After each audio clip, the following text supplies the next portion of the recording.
नवंबर 1996 में दो प्लेन आपस में टकरा गए थे, जिसमें 350 से कम 349 मौतें लगभग हुई थी और सबसे बड़ा हादसा ये अब तक निकला था और इसे चरखी दादरी विमान हादसा कहा जाता है। यह हादसा हरियाणा के चरखी दादरी के पास उस समय हुआ जब दो प्लेन एक दूसरे से टकरा गए। इस टक्कर में दोनों विमान में सवार सभी 349 लोग मारे गए थे।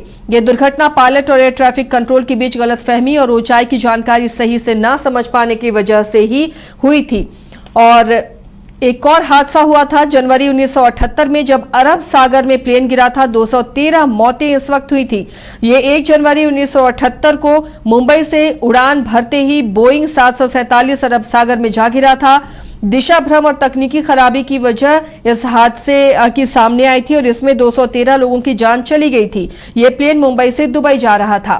वहीं मई 2010 में कर्नाटक में हादसा हुआ था। कर्नाटक के खाई में प्लेन गिर गई थी और इसमें 158 यात्रियों की मौत हो गई थी। 22 मई का वो दिन था 2010 जब air India express flight 812 Dubai से कर्नाटक जा रहा था।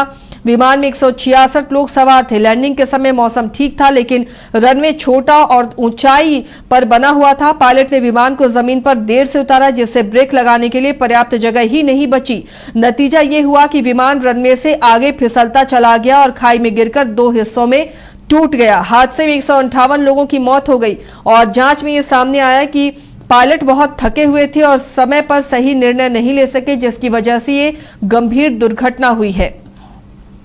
एक और हादसा जो 1993 में हुआ था। औरंगाबाद एयरपोर्ट पर ट्रक से फ्लाइट टकरा गई थी और इसमें 55 मौतें हुई थी। 26 अप्रैल की वो तारीख थी 1993 में, जब इंडियन एयरलाइंस फ्लाइट 491 औरंगाबाद से मुंबई जा रही थी। जैसे ही विमान ने उड़ान भरना शुरू किया, उसी समय रनवे पर एक ट्रक मौजूद था। पायलट को ट्रक समय पर दिखाई नहीं दिया और विमान उससे जा टकराई। टक्कर के बाद विमान में आग लग गई और वो टूट गया और इस हादसे में 55 लोगों की जान चली गई, जबकि कई लोग घायल हुए। वही 2020 में Air India Express plane crash हुआ था और 21 लोगों की मौत हुई थी। केरल में कोझिकोड में 7 अगस्त 2020 को एयर इंडिया एक्सप्रेस का विमान रनवे से फिसला था और क्रैश हो गया था। 21 यात्रियों की मौत हुई थी इसमें और 110 लोग घायल हुए थे।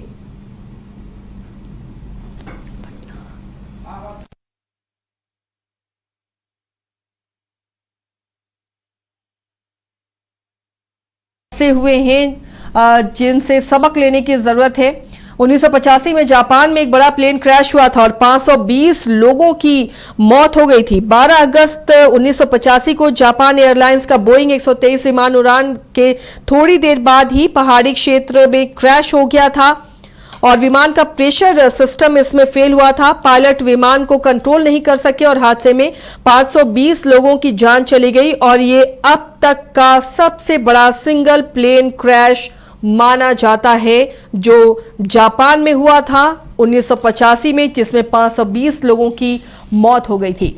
वहीं 1974 में तुर्की में प्लेन का दरवाजा टूटा था और 346 मौतें हुई थी। आपको बता दें कि तुर्किश एयरलाइंस का DC-10 विमान पेरिस के पास जंगल में गिर गया। उड़ान के दौरान केबिन का दरवाजा अचानक टूट गया, जिससे एयर प्रेशर बिगड़ गया और विमान का कंट्रोल खो गया और इस हादसे में भी 346 लोग मारे गए थे।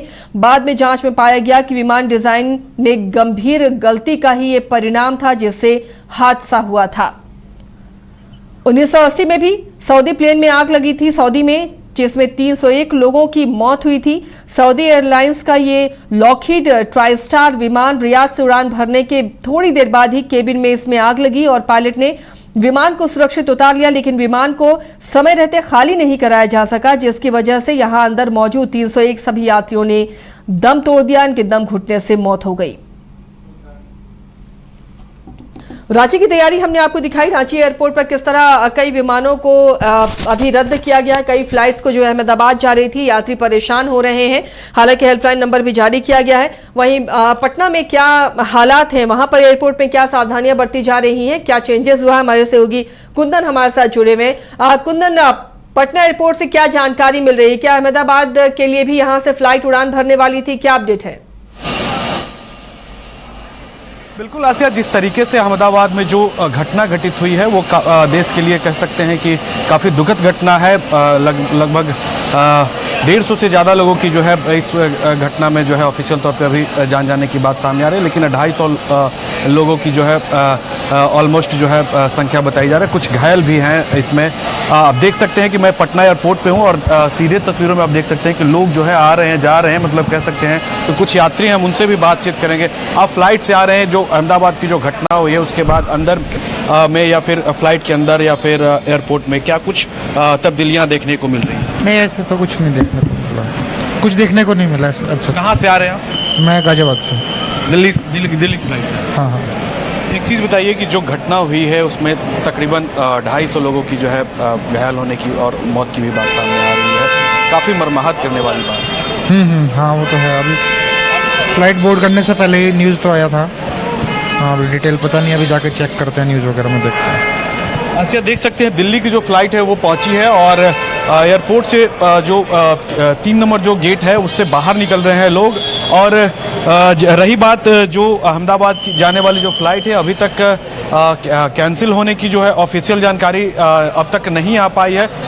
जो टाइमिंग है आप देख सकते हैं, हम अपने सहयोगी सोनू से कहना चाहेंगे कि ये जो बोर्ड है, बोर्डिंग का जो बोर्ड लगाया गया है पटना एयरपोर्ट पे, उसे दिखाएं हमारे दर्शकों तक जो है इसे पहुंचाए, चूँकि ये एक महत्वपूर्ण जो ये कह सकते हैं कि जो घटना हुई है उसके बाद क्या कुछ तब्दीलियां आए हैं उसको देखने के लिए हम यहाँ पहुंचे हैं। और देख सकते हैं कि तमाम जगहों की जो फ्लाइटें जो है वो कुछ आ पहुंची है, कुछ आने वाली है और कुछ जो है यहाँ से जाने की भी स्थिति में देखने को मिल रहा है। तो कह सकते हैं कि जो फ्लाइट है, अभी तक कोई भी फ्लाइट कैंसिल होने की बात सामने नहीं आ रही है, लेकिन ये है कि एहतियात के तौर पे, जैसा कि पूर्व में भी जो सुरक्षा के जो मानक तय किए जाते थे, CISF जो है पूरे एयरपोर्ट कैंपस को जो है अपने सिक्योरिटी के अंदर में रखी हुई है। ठीक उसी तरीके से आप देख सकते हैं कि आज भी जो है CISF के जवान आपको जगह जगह पे तैनात मिलेंगे।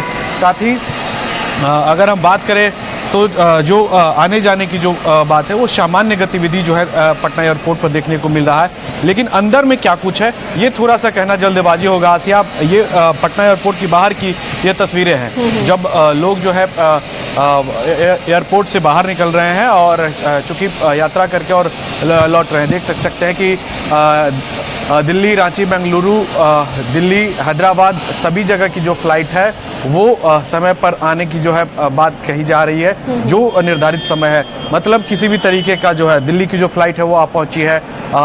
कह सकते हैं कि जो रांची की जो फ्लाइट है वो भी जो है ऑन टाइम है।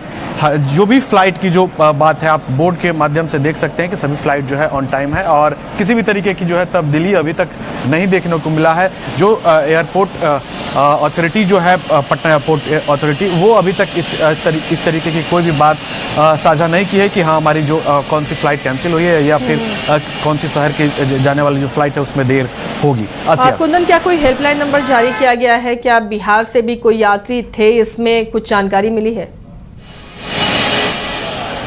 अभी तक जो जानकारी हमारे पास आई है उसमें बिहार से कोई भी अधिकारी, माफ़ कीजिएगा, यात्री जो है उस प्लेन में जो हादसे का शिकार हुई है उसमें नहीं बताए जा रहे हैं, चूँकि जो सिविल एविएशन के द्वारा जो लिस्ट जो साझा किए जा रहे हैं वो एक एक करके, मतलब अभी कह सकते हैं कि अभी जो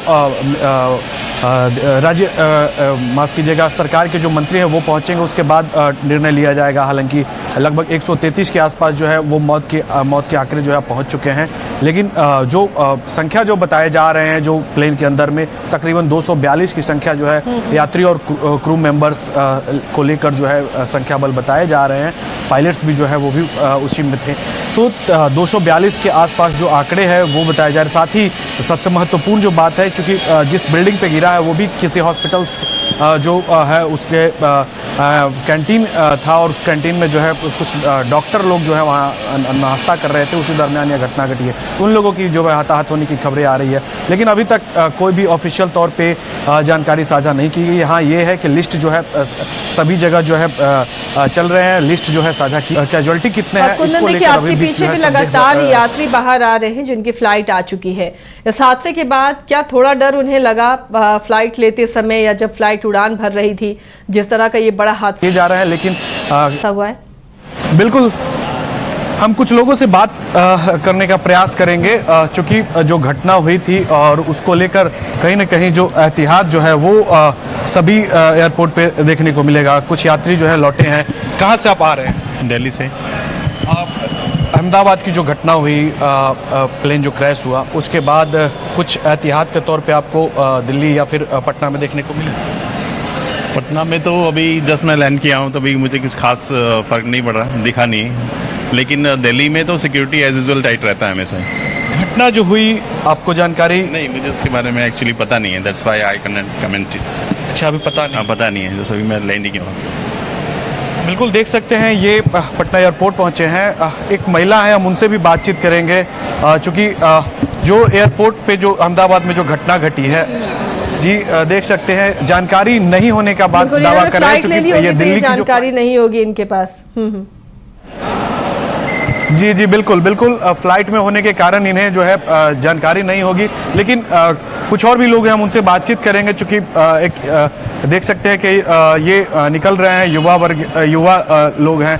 जो घटना घटी हुई है अहमदाबाद की, वो जानकारी हुई है? नहीं जी, ये अभी कहाँ से आ रहे हैं आप? हिंडन, गाजियाबाद। गाजियाबाद से आ रहे हैं जी। जी, दिल्ली से ये आ रहे हैं, हिंडन एयरपोर्ट से आ रहे हैं, और जानकारी अभी तक नहीं है। मतलब कह सकते हैं कि जब इनका फ्लाइट जो है वहाँ से उड़ा होगा, उसके बाद ये घटना घटित होगी, चूँकि तकरीबन 1 से 1.5 घंटे की दूरी जो है दिल्ली और पटना के बताए जाते हैं हवाई मार्ग से, और उसी दौरान जो ये घटना घटित है, जिसके कारण ये जानकारी नहीं है। तो कह सकते हैं कि ये जो लोग हैं वो सामान्य गतिविधियाँ जो पटना एयरपोर्ट पे जो चलती है आम दिनों में, वही आज भी जो है देखने को मिल रहा है आसिया।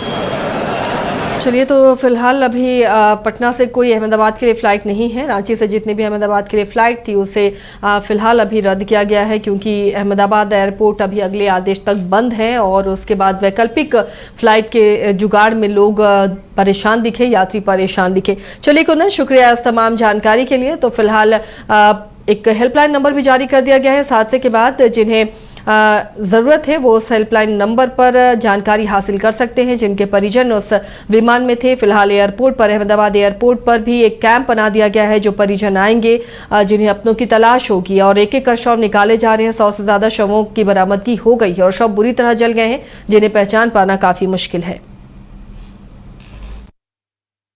एयरपोर्ट पर भी इस घटना के बाद अलर्ट मोड पर नजर आ रहे हैं कर्मी भी, और तमाम सुरक्षा जो मानक होते हैं उसकी चेकिंग सही से हो रही है। कई और जानकारियां अभी धीरे धीरे अहमदाबाद विमान हादसे के बाद सामने आ रही हैं कि हादसे की वजह क्या रही होगी। फिलहाल जो जानकारी मिल रही, विमान का जो पिछला हिस्सा था वो पेड़ से टकरा गया, और ये बड़ा हादसा हो गया है। इस प्लेन में गुजरात के पूर्व सीएम विजय रूपाणी भी सवार थे, उनकी भी मौत की खबर मिल रही है। फिलहाल शवों को बरामद किया जा रहा है, मलबों को हटाया जा रहा है। अब तक 100 से ज्यादा शवों की बरामदगी हुई है। जिस बिल्डिंग पर ये प्लेन गिरा, क्रैश हुआ, जिससे टकराया है, वो डॉक्टर्स का मेस था, और वहां पर 15 डॉक्टर घायल बताए जा रहे हैं। वहां कुछ कैजुअल्टी भी हुई होगी। फिलहाल तमाम आंकड़ों का इंतजार किया जा रहा है।